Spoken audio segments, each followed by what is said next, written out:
नमस्कार, स्वागत है आप सभी का देश देशांतर में। मैं हूं प्रीति सिंह। संसद ने 28 जुलाई को किशोर न्याय, बच्चों की देखभाल और संरक्षण संशोधन विधेयक यानी juvenile justice care in protection of children amendment bill 2021 को पारित कर दिया है। इसमें बच्चों की देखभाल और गोद लेने से जुड़े मामलों में जिलाधिकारियों और अपर जिलाधिकारियों की भूमिका बढ़ाने का प्रावधान है। इस विधेयक को महिला और बाल विकास मंत्री स्मृति ईरानी ने राज्यसभा में पेश किया था। महिला और बाल विकास मंत्री स्मृति ईरानी ने कहा कि यह विधेयक बच्चों के हितों की रक्षा के लिए लाया गया है और आगामी पीढ़ी की जरूरतों को ध्यान में रखकर इसे तैयार किया गया। लोकसभा से यह विधेयक मार्च 2021 में पारित किया गया था, जिसे बुधवार को राज्यसभा की भी मंजूरी मिल गई। इसके जरिए किशोर न्याय अधिनियम 2015 में संशोधन किया गया है। विधेयक में प्रस्तावित संशोधनों में जेजे अधिनियम की धारा 61 के तहत गोद लेने के मुद्दे के लिए जिला मजिस्ट्रेट, अतिरिक्त जिला मजिस्ट्रेट को अधिकृत किया गया है, ताकि ऐसे मामलों का तेजी से निपटारा किया जा सके और जवाबदेही भी तय की जा सके। जिला मजिस्ट्रेट को अधिनियम के तहत और अधिक अधिकार देते हुए कानून के सुचारू क्रियान्वयन का भी अधिकार दिया गया है, जिससे संकट की स्थिति में बच्चों के पक्ष में समन्वित प्रयास किए जा सके। विधेयक में अपराधों की श्रेणी को लेकर भी नए प्रावधान हैं।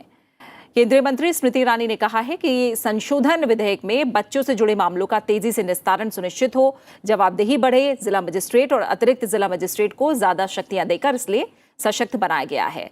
इस संशोधन विधेयक का लक्ष्य यह है कि हम सतर्क रहें ताकि प्रशासनिक ढांचे के माध्यम से बच्चों का संरक्षण किया जा सके। साथ ही ये कोशिश की गई है कि बच्चों का जो संरक्षण है उसके ढांचे को जिलावार और प्रदेशवार एक तरह से मजबूत बनाने के उपाय किए गए हैं। देश देशांतर में आज हम juvenile justice care and protection of children amendment bill 2021 और इसके प्रावधानों की बात करेंगे। चर्चा में जानेंगे कि कैसे विधेयक के जरिए लाए गए संशोधन बच्चों के अधिकारों के संरक्षण, उनसे जुड़े मामलों के तेजी से निस्तारण सुनिश्चित करने और जवाबदेही बढ़ाने की दिशा में अहम साबित होंगे। इस पर चर्चा के लिए मेरे साथ दो खास मेहमान जुड़ रहे हैं। मेरे साथ चर्चा में जुड़े हुए हैं Indivar Pandey, secretary ministry of women and child development. साथ ही मेरे साथ हैं यशवंत जैन जी, जो कि मेंबर हैं एनसीपीसीआर के। आप दोनों मेहमानों का बहुत बहुत शुक्रिया मेरे साथ इस चर्चा में शामिल होने के लिए। इंदिवर पांडे सर, पहले आपसे शुरुआत करूंगी। मैं समझना चाहूंगी संशोधन विधेयक के जो प्रावधान है आपके नजरिए में किस तरह से वो बच्चों के संरक्षण, उनके अधिकार और साथ ही उनसे जुड़े मामलों में जो जवाबदेही है उसे बढ़ाने को लेकर अहम साबित होंगे। जुवेनाइल जस्टिस एक्ट 2015 का अभी तक जो स्ट्रक्चर था उसके हिसाब से जिला स्तर पे डिस्ट्रिक्ट चाइल्ड प्रोटेक्शन यूनिट्स हुआ करती थी और इनका पूरे कोऑर्डिनेट करना जितने भी चाइल्ड केयर इंस्टीट्यूशंस हैं उस जिले के, एवं सीडब्ल्यूसी जो है चाइल्ड वेलफेयर कमेटी कैसा काम कर रही है उसको भी देखना। परंतु डिस्ट्रिक्ट चाइल्ड प्रोटेक्शन यूनिट का जो हेड था, जो भी ऑफिसर था, he was at a very low level in the administrative hierarchy. तो जहां पे एक से आपके सारे बच्चों का वेलफेयर, उनकी प्रोटेक्शन, उनकी केयर, ये एक तरफ से गवर्नमेंट की रिस्पॉन्सिबिलिटी है। दूसरी तरफ से ये देखें कि जो इंस्टीट्यूशंस हैं, बहुत सारे इंस्टीट्यूशंस हैं हर जिलों में चाइल्ड केयर के, उनका काम सुपरविजन, उन इंस्टीट्यूशन को सुपरवाइज करना उस लेवल पे संभव नहीं था। और बच्चों के लिए बहुत सारी स्कीम्स हैं इस तरह के बच्चों के लिए, वो स्कीम्स भी वो उनके लिए संभव नहीं था। तो कुल मिला के ये देखा गया कि उस जगह पे एक जो है, जब हेड ऑफ द डिस्ट्रिक्ट को आप वहाँ पे उसका ओवरऑल सुपरवाइजरी और मॉनिटरिंग रोल देंगे इस तरह के इंस्टीट्यूशंस में, डिस्ट्रिक्ट चाइल्ड प्रोटेक्शन यूनिट में और चाइल्ड वेलफेयर कमिटीज में, तो एक ओवरऑल पिक्चर आएगी सामने बहुत क्लियर तरीके से, और बच्चों को जो सुविधाएं सरकार के नियम और स्कीम्स के तहत मिलनी है वो सारी की सारी उनको अवेलेबल कराई जाएंगी। तो मेरे हिसाब से ये बहुत ऐतिहासिक अमेंडमेंट है और इससे जितने भी इस तरह के बच्चे हैं जिनको इस तरह की सुरक्षा और केयर की जरूरत है, उनकी देखभाल और अच्छी तरह से की जा सके। बिल्कुल। यशवंत जैन सर, आपकी नज़र में जो अब संशोधन किए गए हैं वो किस तरह से और मजबूती प्रदान करेंगे बच्चों के संरक्षण को लेकर, उनके वेलफेयर को लेकर, प्रोटेक्शन को लेकर? साथ ही मैं ये जानना चाहूँगी, क्योंकि इसमें सबसे बड़ी बात जो सामने आई है वो ये है कि जिलाधिकारी को एडिशनल जो जिला मजिस्ट्रेट है उन्हें ज़्यादा अधिकार दिए गए हैं, ताकि जो गोद लेने से, खासकर जो गोद लेने से जुड़े मामले हैं उनका तेजी से निपटारा हो और निगरानी इसे लेकर पूरे तंत्र की ज़्यादा से ज़्यादा हो सके। इसमें जब चर्चा हुई और खासकर लोकसभा में जब इस विधेयक पर, संशोधन विधेयक पर चर्चा हो रही थी, तब तमाम आंकड़े भी सरकार की तरफ से रखे गए। उन्होंने कहा कि लगभग 1000 मामले हैं जो लंबित हैं गोद लेने से जुड़े हुए, और जो टाइम प्रिस्क्राइब्ड है अलग अलग मामलों में, मैं एक एक करके नहीं जाऊंगी, लेकिन लगभग दुगने से भी ज़्यादा समय लग रहा है जो लिया जा रहा है चाइल्ड वेलफेयर कमेटी क्लियरेंस के लिए, उनकी तरफ से क्लियरेंस के लिए। तो आपको क्या लग रहा है, ये समय कम हो, जो बोझ ज़्यादा है, गोद लेने की प्रक्रिया वो आसान हो, उसमें डीएम को या जिला स्तर पर ज़्यादा अधिकार देकर कितना स्मूथ ये प्रोसेस होगा? देखिए, सबसे पहले मैं इस महत्वपूर्ण संशोधन के लिए माननीय नरेंद्र मोदी जी और माननीय स्मृति ईरानी जी और महिला बाल विकास मंत्रालय का बहुत बहुत धन्यवाद करता हूं, क्योंकि इस संशोधन की आवश्यकता बहुत अरसे से महसूस की जा रही थी। एक तरफ हमारे देश के चिल्ड्रन होम में बहुत सारे ऐसे बच्चे हैं जिनको अपने माता पिता या गोद की तलाश है, या कोई उनको पालक बन के उनको कोई घर दे दे, उनको माँ बाप बन जाए, ऐसे बच्चों की तलाश है। वैसे बहुत बड़ी संख्या में ऐसे माँ बाप हैं जिनके बच्चे नहीं है, या बच्चे हैं तो और बच्चों को रख के उनका भविष्य सुधारना चाहते हैं। ये तो अभी तक होता ये था कि इस प्रक्रिया को जुडिशल सिस्टम में डालने के कारण इतना विलंब होता था कि जो बच्चा 2 साल के अंतिम होने के बाद उसकी प्रक्रिया से उसको गोद के लिए जाना चाहिए, वो न्यायालय की प्रक्रिया में उलझ कर रह जाता था। और जो पालक चाहता था पूरे मन से कि बच्चा उसको मिल जाए, उसको कोर्ट में की प्रकरणों के पेशियों में उसका मन इतना खराब हो जाता था। इसलिए एक तरफ बड़ी संख्या में बच्चे प्रतीक्षारत है कि उनको माँ बाप मिले, और माँ बाप को चाहिए कि बच्चा मिले। उसमें जो समय लग रहा था, उसको ये संशोधन दूर करेगा। डीएम को पावर देने से होगा ये कि जो माँ बाप की स्थिति है, जो एक बच्चा सही जगह जा रहा है कि नहीं, इसको जितनी सक्षमता से डिस्ट्रिक्ट मजिस्ट्रेट देख सकता है, क्योंकि डिस्ट्रिक्ट मजिस्ट्रेट के पास वो पूरी एक प्रकार से अमला होता है, उसके पास बहुत सारे आंख कान नाक होते हैं जिससे वो पालक का पूरा डिटेल पता कर सकता है। तो इस संशोधन से इस प्रक्रिया में बहुत रूप से तेजी आएगी, और ये बहुत बहुप्रतीक्षित था, क्योंकि एनसीपीसीआर के सदस्य के नाते बहुत सारे बाल गृहों में हमारा भी जाना हुआ। पता लगा कि बच्चों के एडॉप्शन के लिए प्रकरण कोर्ट में वर्षों से लंबित है, बच्चे वहां परेशान हैं। और एक बच्चे को यदि कोई माँ बाप मिल जाए, दत्तक मिल जाए, गोद मिल जाए, घर मिल जाए, उससे बढ़िया बच्चों के लिए कुछ हो नहीं सकता।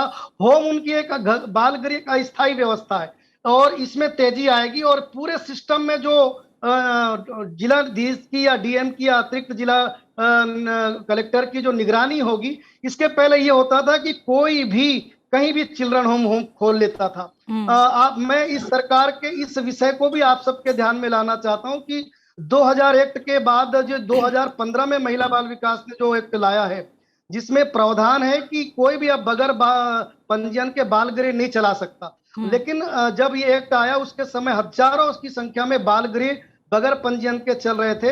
अब डीएम की जब उसमें सहभागिता होगी कि बगैर पंजीयन के डीएम के बगैर रिकमेंडेशन के कोई होम नहीं चलेगा, तो ये जिला स्तर पर इसकी निगरानी की जा सकेगी कि जो बच्चों की संस्थाएं हैं वो ठीक से काम करे। उसी प्रकार से बाकी तो कुल मिला के ये जो संशोधन बहुप्रतीक्षित था, खासकर एडॉप्शन प्रक्रिया को सरल बनाने का, ये एक प्रकार से बड़ा पुण्य का काम मैं कह सकता हूं कि बच्चों को माँ बाप की गोद मिलेगी और सुनी गोदों को बच्चे मिलेंगे। ये स्मृति ईरानी जी, महिला बाल विकास मंत्रालय और माननीय मोदी जी के अभिनंदन का ये जो विधेयक पास हुआ है, मैं उस अभिनंदन करता हूं उनका। ठीक है। इंदवर पांडे जी, जब जिसका जिक्र भी यशवंत जैन जी ने भी किया, जो कंडीशन है अगर उस पर आए, गोद लेने की प्रक्रिया थी जिसमें एक तरह से मामले जो थे वो काफ़ी लंबित थे, अदालती प्रक्रिया भी थी, वो तेजी आएगी जैसा आप दोनों ने राय रखा है जब जिलाधिकारी को या डिस्ट्रिक्ट लेवल पर अधिकार ज़्यादा देने के बाद। एक कंडीशन को लेकर भी काफ़ी जो आंकड़े रखे गए वो भी बेहद चिंताजनक थे, और 2015 में बदलाव होने के बाद, 2015 में एक्ट आने के बाद भी जो आंकड़े थे, मैं थोड़ा सा बताना चाहूँगी कि देश भर के 7000 से ज़्यादा जो चाइल्ड केयर इंस्टीट्यूशंस का ऑडिट किया गया, इसमें कई गंभीर बातें जो थी। 29% ऐसे थे जो जे एक्ट के अंतर्गत रजिस्टर ही नहीं थे, 26% में चाइल्ड वेलफेयर ऑफिसर नहीं थे, 25% यानी 1/4 में बच्चों के नहाने के लिए बेदिंग एरिया नहीं था, 60% में टॉयलेट नहीं था, 15% में सेपरेट बेड नहीं थे, 10% में डाइट प्लान फॉलो नहीं हो रहा था। ये तमाम जो चीजें थी, गंभीर स्थिति चर्चा के दौरान भी सामने आई है। ये पुअर कंडीशन जो है वो कहीं ना कहीं सीधे सीधे बच्चों के वेलफेयर, उनके अधिकार से जुड़ी हुई है। ये कितना बड़ा चिंता का विषय रहा है, और इस कंडीशन को सुधारने में भी अब आपको लग रहा है जो तमाम संशोधन है वो मदद करेंगे? जी हाँ, बिल्कुल। एक बहुत बड़ा उद्देश्य इस संशोधन का ये भी था कि चाइल्ड केयर इंस्टीट्यूशंस में एक स्टैंडर्डाइजेशन लाया जाए, एक मिनिमम स्टैंडर्ड्स बेंचमार्क होने चाहिए, जिससे नीचे स्तर पे कोई भी चाइल्ड केयर इंस्टीट्यूशन अपनी फैसिलिटीज को नहीं मेंटेन कर सकता है। तो हम इस पे अब जब ये विधेयक पास हो गया है तो हम इस पे जो है काम करेंगे, और पर्टिकुलरली हम इसमें देखेंगे कि मिनिमम बेंचमार्क, हम पहले क्या होता था कि मतलब वो जिस तरह का भी हो, बिना कुछ देखे हुए, बिकॉज ये बहुत एक सिस्टमेटाइज नहीं था पूरा प्रोसेस। अब चूंकि पूरा प्रोसेस एक तरह से सिस्टमेटाइज हो गया है, डीएम खुद जो है इंक्वायरी करेंगे या उनके ऑफिसर्स एक बार इंक्वायरी करके जब पूरी चीजें जो है वो ठीक पाएंगे तभी उसको जो है अलाउ किया जाएगा इस तरह के इंस्टीट्यूशंस चलाने में। तो हम इंश्योर करेंगे कि बेंचमार्किंग होगी, एंड हम ये भी देखेंगे कि बिकॉज ये सर्विस इंस्टीट्यूशंस हैं तो इनको कैसे हम आईएसओ के स्टैंडर्डाइजेशन उसमें ले आए। अभी भी बहुत सारी स्टेट्स, पर्टिकुलरली मैं एमपी का वो करना चाहूंगा, एमपी ने अपने चाइल्ड केयर इंस्टीट्यूट को आईएसओ स्टैंडर्ड से वो कराया है, ग्रेडिंग कराई है। हम भी पूरे देश में हम ये पॉलिसी लाएंगे ताकि जो है हर चाइल्ड केयर इंस्टीट्यूशन एक मिनिमम बेंचमार्क में रहे और बच्चे जो वहां रहे उनको किसी तरह की असुविधा ना हो। क्योंकि डीएम डिस्ट्रिक्ट का हेड है उनके, और वही उनके पास पूरी सुविधाएं हैं, तो वो इस चीज को अच्छे से तरह से देख सकते हैं और इंश्योर कर सकते हैं कि ये जिलों में ये ठीक तरह से स्कीम चले। ठीक है यशवंत जैन सर, मैं चाहूंगी थोड़ा सा जो ये चाइल्ड केयर होम्स के जो एक तरह से स्थिति रही है, पुअर कंडीशन की अगर हम बात करें, ये कितनी बड़ी समस्या रही है और ऐसा क्यों रहा है कि ये लगातार जो चाइल्ड केयर होम्स हैं वहां पर स्थितियां सुधरी नहीं हैं अब तक? देखिए, ये बड़ा दुर्भाग्यजनक स्थिति इस देश में रही है कि जिसको जहां मन आया वो गंदे बच्चों को लाके या बच्चों को गंदा करके होम चलाना, यानी एक प्रकार से बिजनेस लोगों ने बना लिया था। आपको जानकर ताज्जुब होगा कि जो 2000 का एक्ट था किशोर न्याय अधिनियम, उसमें भी इस बात का उल्लेख था कि हर जो बाल गृह होगा वो पंजीकृत होगा। लेकिन कभी किसी भी इस पूर्ववर्ती सरकारों द्वारा ये ध्यान नहीं दिया गया कि ये संस्थाएं जो देश में बच्चों के लिए काम कर रही है, बाल गृह चला रही है, पंजीकृत है कि नहीं। जब वो पंजीकृत नहीं थी तो उनकी कोई मॉनिटरिंग का सिस्टम नहीं था। एक कमरे में 10-10, 20, अभी एक महीना पहले छत्तीसगढ़ का एक प्रकरण आया कि कोई 20 बच्चों को एक कमरे में रख के बाहर से लाके वो चिल्ड्रन होम शुरू कर दिया। तो इसके पहले और बुरी स्थिति थी। लेकिन इस सरकार का मैं धन्यवाद करना चाहूंगा कि 2015 का एक्ट जिसने प्रोविजन किया कि एक्ट बनने के 6 महीने के अंदर वो सारे होम को रजिस्टर्ड होना पड़ेगा जो अनरजिस्टर्ड चल रहे हैं। और आपको जान के ताजुब होगा कि बड़ी संख्या में देश में या तो होम को रजिस्टर्ड किया लोगों ने या ऐसे फर्जी लोगों को होम बंद करना पड़ा। यानी आज तक आजादी के बाद पहली बार इस इंस्टीट्यूट को व्यवस्थित करने का काम इस माननीय नरेंद्र मोदी की सरकार, ये महिला बाल विकास ने किया। अन्यथा हजारों की संख्या, 2-4 की संख्या नहीं, ये हजारों की संख्या में अनऑथराइज्ड होम चल रहे थे। और जब अनऑथराइज्ड चल रहे थे उनको कोई देखने वाला नहीं, बच्चे लाए वहां से सेलिंग करे।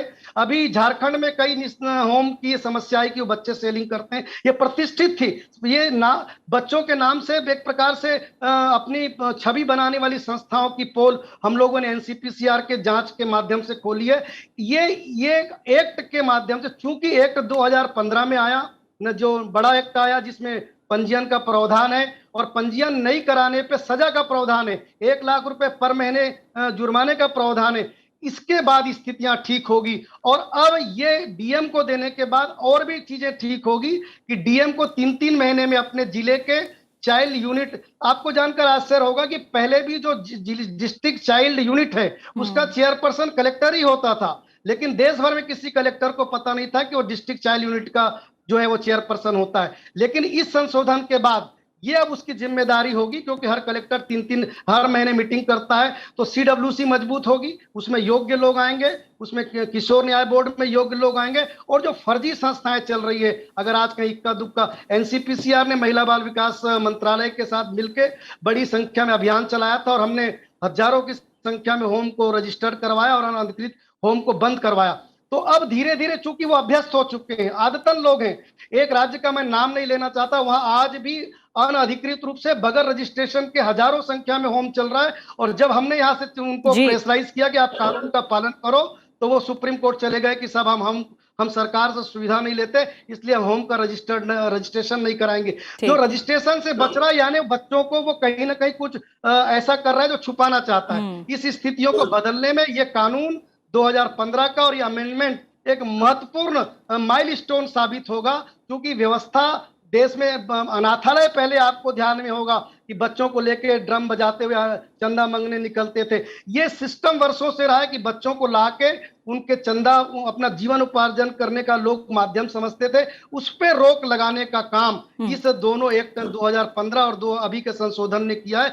निश्चित तौर पे मानिए कि समय थोड़ा लगेगा, लेकिन जैसे हजारों अनधिकृत संस्थाएं, गलत संस्थाएं बंद हुई है, अब जो संस्थाएं चल रही है वो एक्ट के अनुरूप चले, बच्चों को सुविधाएं दे जो उनका हक है, उनको टॉयलेट मिले, उनको पढ़ने का अवसर मिले, उनको अच्छा स्वस्थ वातावरण मिले। ये कानून में व्यवस्था है, इतने बच्चे पे इतने बेड होंगे, इतने चद्दर होंगे, इतने कमरे होंगे, इतने टॉयलेट होंगे। और ये प्रावधान मैं तो कहता हूं कि मैं पिछले 10 सालों से बच्चों के क्षेत्र में काम कर रहा हूं, लेकिन ये 2015 का कानून और ये अमेंडमेंट, हो सकता है इसमें कुछ कमी बेसी होगी, लेकिन ये एक माइलस्टोन बच्चों की व्यवस्था सुधारने में और खासकर एडॉप्शन के माध्यम से बच्चों को माँ बाप की गोद देने में एक सहायक भूमिका ये कानून निभाएगा। तो जो कारण रहे जिनमें बच्चों की दुर्दशा रही, उसके पीछे कानून का मजबूत नहीं होना या सरकारों की इच्छा शक्ति का अभाव रहा। कि होम तो चल रहे थे, एक्ट में लिखा भी था पंजीयन होना है, लेकिन कोई पंजीयन नहीं कराता था, कोई उनको चेक नहीं करता था, कोई जाता नहीं था। लेकिन अब डीएम जाएगा, लोग डीएम को बता पाएंगे, चीजें सुधरेगी। पुनः अभिनंदन इस सरकार का। ठीक है, अब जो थोड़ी बहुत शंकाएं हैं उस पर बात कर लें अगर इंदेवर पांडे जी।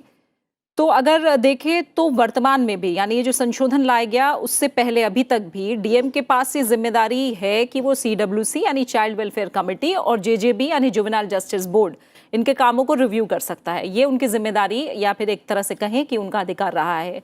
दूसरी जो बात ये आई है कि पूरी तरह से डीएम को अधिकार दे देना या डिस्ट्रिक्ट लेवल पर इसको लेके आ जाना, कहीं ना कहीं जुडिशियल डिसीजन की जो है वो अपनी सिग्निफिकेंस होती है और जुडिशियल पावर जो है वो डीएम को देना, इसको लेकर भी तमाम शंकाएं रहीं। और ये भी माना गया कि डिस्ट्रिक्ट मजिस्ट्रेट के पास अपने जिले की ही इतनी ज़्यादा जिम्मेदारी है कि वो उनको इस तरह से एडिशनल जिम्मेदारी देना कहीं ना कहीं सही नहीं होगा, और क्या इस भूमिका को वो सही से निभा पाएंगे।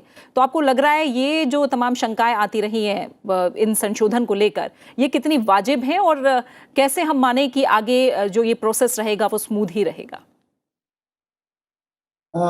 जी, ये शंकाएं काफी हद तक निर्मूल हैं। मुझे नहीं समझ में आता कि ये किस तरह से इनको रिप्रेजेंट किया जा रहा है।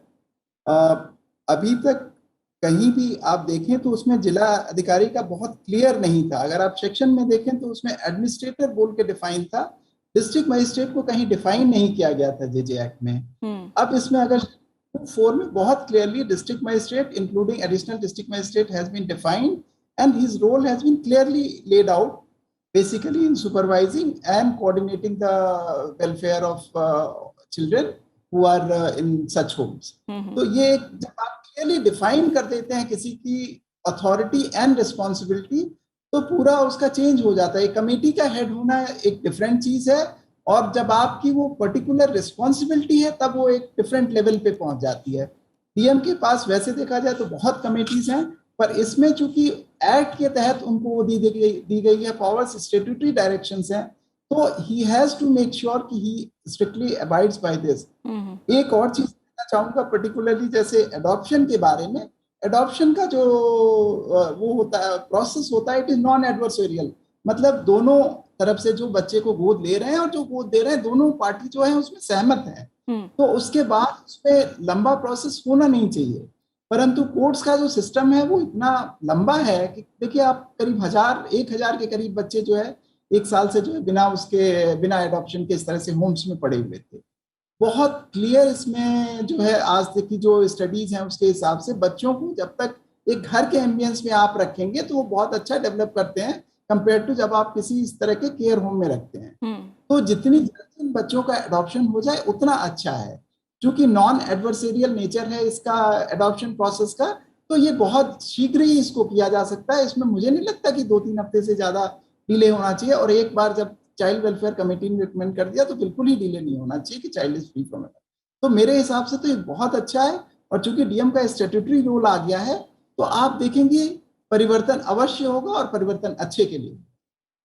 यशवंत जी, अब मैं जो दूसरी बातें हैं इस संशोधन विधेयक में उस पर आऊंगी, और इसमें हम एक तरह से देखें तो अपराध की श्रेणियों को लेकर भी जो प्रावधान है उसमें भी बदलाव किया गया है। अगर आप इसके बारे में हमें थोड़ा बताएं, क्या प्रावधान है?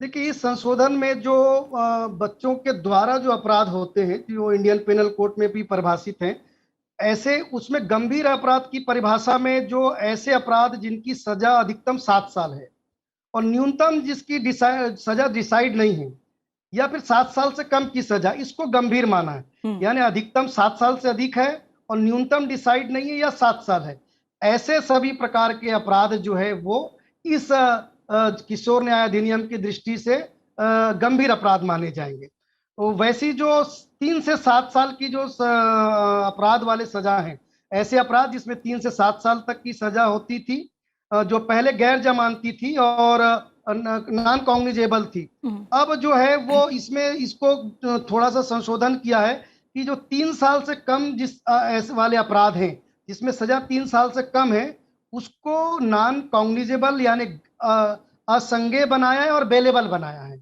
और इसको समझने की दृष्टि से अपन ये कह सकते हैं कि 3 साल से कम की सजा वाले अपराध को कोई अगर में कोई बच्चा फंसता है तो वो नॉन कॉग्निजेबल या बेलेबल है, और 3 साल से 7 साल की सजा वाले जो अपराध होंगे वो नॉन कॉग्निजेबल और नॉन बेलेबल है, यानी संज्ञेय अपराध और जो है गैर जमानती अपराध। ये अमेंडमेंट इसमें किया गया है, यानी गंभीर अपराध को ठीक से परिभाषित इस संशोधन में किया गया है। ठीक है, ठीक है। इसके बाद हम थोड़ा सा आते हैं, एक जो पॉइंट उस पूरी चर्चा में उठा था जब इस विधेयक को लेकर चर्चा हो रही थी, खासकर लोकसभा में, यशवंत जैन जी, तब बात उठी थी बजट को लेकर।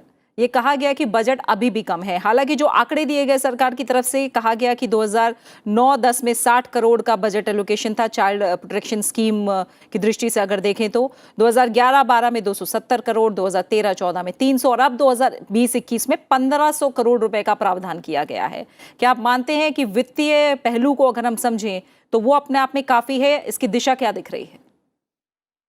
देखिए, बच्चों को गंभीरता से लेने की शुरुआत माननीय नरेंद्र मोदी जी के सरकार में प्रारंभ हुई। महिला बाल विकास मंत्रालय ने योजना, स्कीम तो बहुत बने, आईसीपीएस योजना यानी एकीकृत बाल संरक्षण इकाई योजना, ये संरक्षण योजना पहले से चल रही, लेकिन योजना तो बना दिया आपने, लेकिन उसके लिए बजट एलोकेट पहले की सरकारों ने नहीं किया। लेकिन इस सरकार ने गंभीरता से ये बजट कई गुना बढ़ा है। तो जो चिल्ड्रन होम है, जो संरक्षण इकाइयां जिले तक काम करती, डीसीपीओ है, इन सब की व्यवस्था के लिए इस सरकार ने पर्याप्त बजट की एलोकेट किया है, और इसमें और दिनों दिन वृद्धि हो रही है। तो बच्चों के संरक्षण का जो विषय है, बाकी जो आंगनबाड़ी यहाँ वहां तो बजट जाता है, लेकिन ये जो बच्चे जिनको संरक्षण की जरूरत है, जिनको एक प्रकार से प्रोटेक्शन सरकार की आवश्यकता है, जिनके माँ बाप नहीं है या बड़े दयनीय स्थिति में, इन बच्चों के संरक्षण के लिए बजट बढ़े हैं, और सरकार से अपेक्षा है कि इस दिशा में सरकार और बजट में वृद्धि करेगी, ताकि इन बच्चों को जिनको संरक्षण की जरूरत है उनको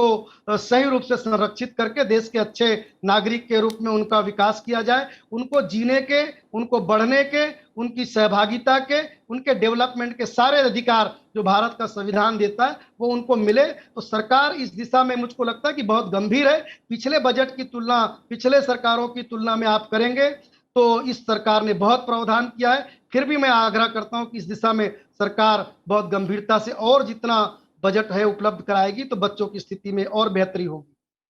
बिल्कुल। और यशवंत जी, आखिर में मैं आपसे चैलेंजेस को लेकर भी बात करूंगी, क्योंकि आपने बहुत करीब से सब चीज़ें देखी हैं, बाल अधिकारों, उनके संरक्षण से जुड़ी हुई। अभी भी ठीक है, संशोधन विधेयक पास हुआ है और जल्द से जल्द हम इसको ज़मीन पर उतरता भी देखेंगे, एक्ट बनता देखेंगे। क्या बड़े चैलेंजेस, चुनौतियां बाल अधिकार, उनके संरक्षण को लेकर, उनकी देखभाल को लेकर अभी भी आपको देश में दिखाई दे रही? देखिए, एक तो महत्वपूर्ण बड़ी चुनौती मुझे मेरे अनुभव पे आता है कि एक बहुत संगठित गिरोह जैसा लोग इसमें काम कर रहे हैं, जिनके लिए बच्चा एक वस्तु की तरह है, जिनको बच्चे के माध्यम से अपने संस्थाओं को चलाना है या अपने उद्देश्यों को पूरा करना है। तो इसमें जब तक वेलफेयर का हिस्सा ईमानदारी से नहीं आएगा, हम बहुत सारे होम विजिट किए जहां पर देश के विरोध में भी चीजें मिली है। बहुत सारे नामी संस्थाओं के बच्चों के होम में भी वहां पे बच्चों के साथ प्रताड़ना और उनके साथ हरासमेंट की शिकायतें मिली है। तो ईमानदारी से काम करने वाली संस्थाओं को पुरस्कृत किया जाए और जो लोग इसका उपयोग करके बच्चों की सेलिंग से लेके दूसरी चीजें करते हैं उन पे कठोर कानून का प्रावधान, और इस दिशा में सरकार और एनसीपीसीआर दोनों कटिबद्ध है। हमने इतनी सारी संस्थाओं को बंद कराया जो गलत काम कर रही थी, इतने सारे संस्थाओं के खिलाफ एफआईआर हुई जो बच्चों के का उपयोग करके गलत दिशा में। तो चैलेंजेस जो है वो ईमानदारी से काम करने वाले लोगों को अवसर देने की है, पर्याप्त फंड की है, और ईमानदारी से काम करने वाले लोग भी इस क्षेत्र में आए। सीडब्ल्यूसी में अच्छे लोग आए, किशोर न्याय बोर्ड में अच्छे लोग आए, और वो लोग बच्चों की संवेदना से काम करें। जुडिशली में भी किशोर न्याय बोर्ड का जो प्रिंसिपल सेक्रेटरी होता है, मजिस्ट्रेट होता है, उसको संवेदनशील होने की जरूरत है। तो ये सब दिशा में ये चैलेंज है। उसमें सबसे बड़ा चैलेंज है चाइल्ड फ्रेंडली मेंटेलिटी का। तो ये चैलेंज होगा और धीरे धीरे अच्छे लोग आ रहे हैं, और सरकार की जो प्रतिबद्धता है वो मेरे को लगता है कि बहुत सही दिशा में है, माननीय नरेंद्र मोदी जी और माननीय स्मृति ईरानी जी। क्योंकि ये 5 सालों में ही जो अंतर दिख रहा है, अब लोग गंभीर हुए कि बहुत गलत ढंग से आप बच्चों को ट्रीट नहीं करेंगे, गलत होम नहीं चलाएंगे, बच्चों की सेलिंग नहीं करेंगे, बच्चों को बेचेंगे नहीं।